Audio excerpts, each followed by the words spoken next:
Stacy Hord felt as if her husband had robbed her of years of happiness. So when she decided to end her marriage, she formed what she called a girlfriend posse and hit all the hot spots. After Stacy Hord got her divorce, she jumped headfirst into the dating scene. On the weekend, she hit all the parties, desperately seeking that certain someone. In her book, A New Vision for Dating, Stacy shares how she eventually had a change of heart and chose to stop dating until her 3 sons were grown. Please welcome to the 700 Club the author of A New Vision for Dating, Stacy Hord. Stacy, it's great to have you with us. Thank you so much for having me. You began dating even before your divorce was final. Where were you at that point in your life? You know, I remember as we were going through a very difficult time in our marriage, the day that I went out to my garage and I stood there alone and I literally pointed my finger towards God and I said, "You have forgotten me." And our marriage was so hard, and I really believed that God had just stopped working on my behalf. And I remember rebellion set into my heart at that time. So when the divorce did happen, I mean, I just had no restraint. I had such a hole in my heart. And I'm like so many people who go through a divorce, they want to fill that hole. They want to be desirable. They want to make sure that they're still okay. And so they go hit that dating scene. Yeah. Well, and you think it'll fix what's been broken. Yeah. What did you find instead when you were out partying? Oh, I remember the night that I was sitting with a bunch of girls at a table. I remember sitting there thinking, this isn't me. I don't belong here. It had been fun for a while. And then when that season runs out, you're so miserable. And I knew that I was in a dangerous position.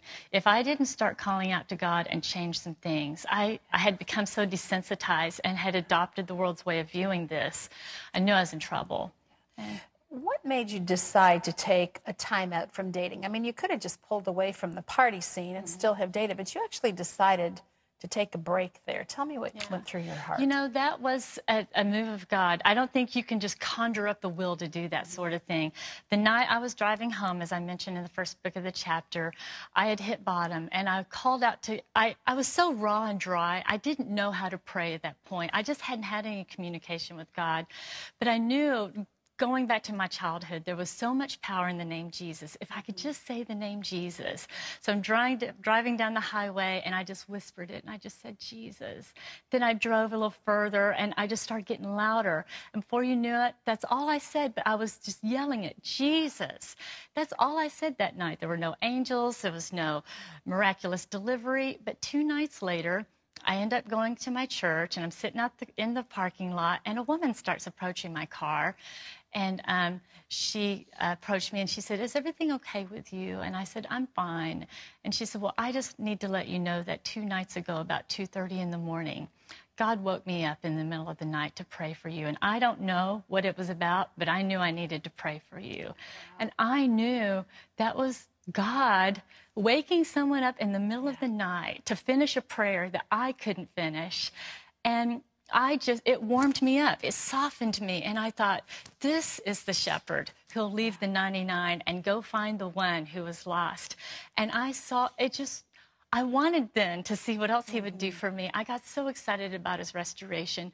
And when we just make that first move and call on him, he'll open the doors and he'll enable us to be able to walk in that. And sometimes when we're really hurting, we just don't feel or sense God's presence in the midst of the pain, and how wonderful that he not only woke the lady up, but sent her to your window that night to let you know that he saw you, that he heard you, that your tears were not in vain. You know, I think I have been through divorce myself, have many friends who've gone through it, and children are always the victims in scenarios like that. What do you feel people can do to protect their kids when there is no other way but divorce? What do you suggest? One of the reasons I wrote this book is because as I facilitated divorce recovery workshops, I would have numerous men and women coming through the workshops, and I knew that they were dating, they were dragging men and women in and out of their kids' life. I saw the chaos it was causing, the kids, the children that were being molested by strangers. I mean, horrible stories. And I knew that I couldn't help those kids unless I could help the parents, and that's how the Lord laid this book on my heart. A few years ago, I was in my prayer closet and I'm crying out to the Lord, and I had this burden on my heart for my kids, and I was just crying out to the Lord, please, Lord, don't make them pay. It's not their fault. Don't make them have to pay for this divorce. And then the Lord just gave me this knowledge that came over me, and he said, that's why we're doing it this way. That's why you're not dating. That's why we're taking it the harder way. But it's not about you. It's for them. And usually when the Lord is calling us as parents to take a harder route or a different way, and it doesn't make sense, I think it's more about our children than it is us. Why is that so hard for people to do? I mean, I think even if children weren't being abused by someone coming into the home, you talk in the book about wanting your children to see you date the right way at the right time. But having people come in and out of their lives when maybe the most important person in their life, or one of the most important people in their lives, has left, can be so damaging. Why are we not willing to pay a price for our children? Well, I believe that there's an idol in America, and it's called the idol of love and romance, and it's perpetuated by the media and Hollywood, and we are so inclined to believe the Hollywood version that we've got to have someone. We all believe that. I fell for it. I've got to have someone. I've got to prove I'm still attractive. And it's so strong, it overrides really our ability to spiritually figure out what we need to stand and make a difference. Yeah. So what are some of the pitfalls of dating too quickly when you've come out of a relationship? You just don't have a clear head. Honestly, divorce does a head trip on you, and you're kind of in a fog. You don't have direction. Most people don't have hope, so they really don't even know what they're aiming for. And they end up getting in relationships that they're not prepared for. They can't determine the motives of the other person. They haven't set up a new standard of, God, when he comes into our life to restore us, he transforms us and he renews us. And that's what he did to me, changed my thinking about dating. But if I hadn't allowed him that time, I would still be dating the very same kind of people in the very same circumstances. Talk about that for just a minute. You talk about red light qualities, green light qualities. What are some of the things to look out for? What are the things to look for? It's as simple as reputation. It can work for you. A reputation, I say in the book, is like reading the label on a can. It tells you what you're getting.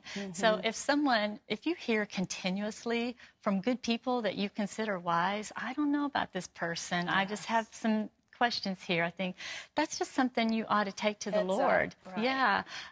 There's also, of course, obvious behaviors as far as anger issues and things like that. And that we want to be on the watch out for. What about good qualities? What should someone be looking for in somebody who is worth dating? I know the quality that I look for is a people lover, which is one of the qualities that I look for. They really love people. They really serve. They're God seekers. They seek God for the decisions in their heart. I say in the book, one of my favorite stories is when Isaac and Rebecca met. And Rebecca, the first time she saw Isaac, he was out in the field meditating. And to me, that's very attractive, to see a man in church worshiping, seeking God. And that's what we're seeking for. I know there are lots of people who are watching today, and maybe you've gone through a divorce, maybe you're going through one, maybe you just have a serious relationship that you've come out of. This book is for anybody who's come through that process. Stacy's book is called A New Vision for Dating. It's available wherever books are sold. We also have more advice from Stacy in a web-exclusive interview, and if you'd like to watch that, you can log on to cbn.com, click on the link called In the Green Room. Thank you. It's wonderful to have you with us.